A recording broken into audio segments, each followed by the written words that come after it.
There's a method to their madness.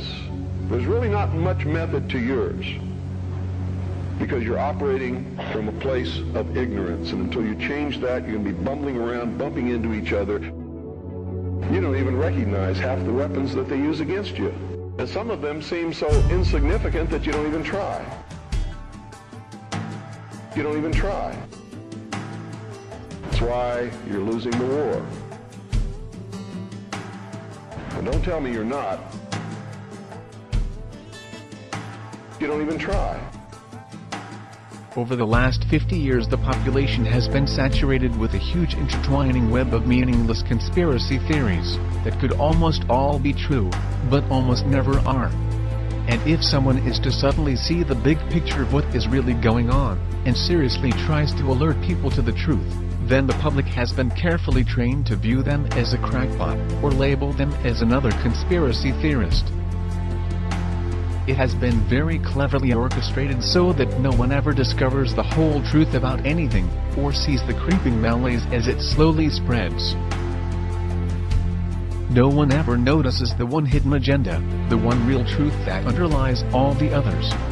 And if anyone ever does figure it out, they are ridiculed and silenced. But now, due to the growth of the internet, it has become a lot harder to silence people and keep information contained. Always remember, there are many methods in play to prevent you from awakening, and many red herrings are laid along the path, each one appearing to be possible as the perfect answer to your questions.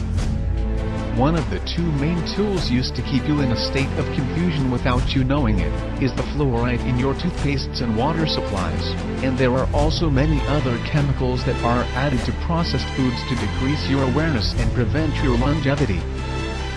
I implore you all to buy non-fluoride dental products, and drink only water that you know is fresh. It is true that calcium fluoride is an organically occurring compound and harmless in small doses.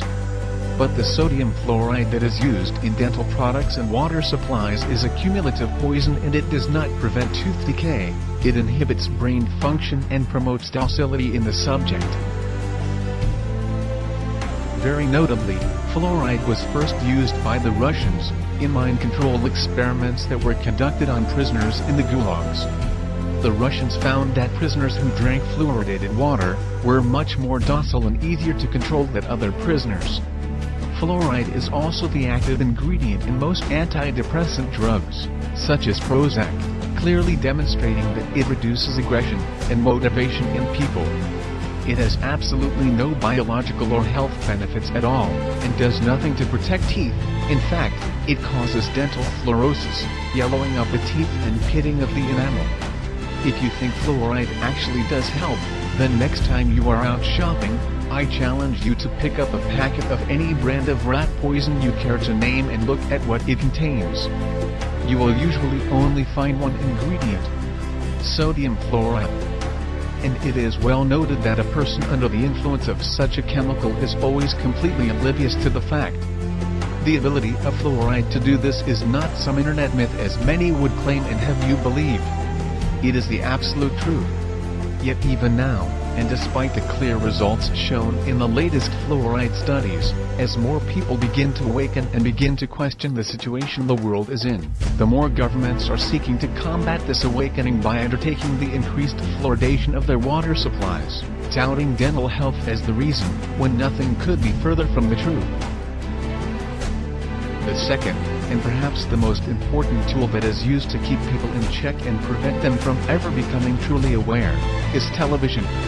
Television is the greatest, and most all-pervasive, hypnotist and propaganda tool ever conceived. TV teaches people what to think, but not how to think, and TV has given modern humans an utterly false perception of society, of the world, and of each other. Through TV, the power elite have succeeded in creating a distracted, misinformed, divided and class-driven society, suffering historical amnesia and completely oblivious to the true reality of their surroundings. And all of these people view themselves as truly informed, and are very quick to berate and ridicule anyone who offers them an alternate perspective.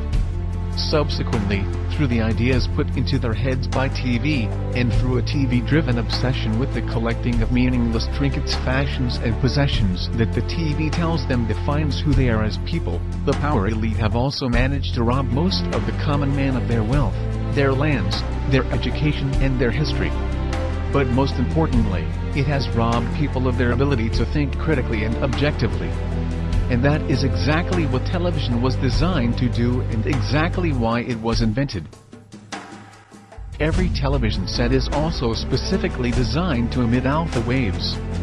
These can be clearly seen as a series of horizontal lines that run across the screen from top to bottom at regular intervals when using a camera to film an operating TV set, but they cannot be detected by the naked eye. These regular lines are not simply a normal part of the functioning of your picture tube. They are there for a particular reason and they travel across the screen at a predetermined and very specific pace. How often have you seen someone sit at a TV and say, "I don't like this program," and yet sit there and watch it anyway? How often have you done it yourself? It is because these horizontal lines are there to generate hypnotic alpha waves. Alpha waves place you into a trance-like state as you are told what to think by scripted newsreaders and told what to buy, what to wear, and where to go, and always kept otherwise distracted by sport, meaningless celebrity gossip, and a barrage of sex and entertainment, nowadays ever more frequently punctuated by messages of fear and warnings of imminent terror. These alpha waves produced by your TV set affect your electrical field even if you are not watching it. The TV merely has to be on. They become addictive as your body becomes used to the energy field, and many people would simply feel unable to cope without the daily fix of their favorite TV show. Then this hypnotic state carries on through the day, as people work robot-like at their given tasks, usually discussing whatever the television taught them with their co-workers. Often they think they are discussing their own thoughts, but when the conversation is really analyzed, it's usually not. It's about what show they watched last night, or sport, or something they learned from Discovery Channel, their feelings towards the opposite sex, or perhaps something like the war on terror, and whether they realize it or not, what they are talking about, and 98% of what they think they know about anything, has been taught to them by the television or by print media that is wholly owned and controlled by the very same 6 people who own all the TV stations. That's right. 6 people. 60 years ago the media in the Western world was run by 86 small corporations who all competed to deliver the best and most informative news. Today it is run as a well-oiled, very streamlined, and tightly controlled machine by just 6, who now control all major Western mainstream television and print media. And with the current rate of corporate growth, that number is set to soon drop to 3. This has set an extremely dangerous precedent, as it means all televised and mainstream print media is now controlled by very few people. For a better and more informed perspective, I advise you to obtain your news online from independent websites, and go to many sites from differing countries and sources, to compare the same story from a variety of perspectives. You have been told that the internet is an unreliable source of information, and it is true that there are many bogus websites and red herrings thrown into the pot. But there is also a lot of very reliable information from very reliable sources, if you look in the right places. And remember, that the ones who are telling you that the thousands of independent websites who have opposing views to the mainstream shouldn't be trusted. Number only 6.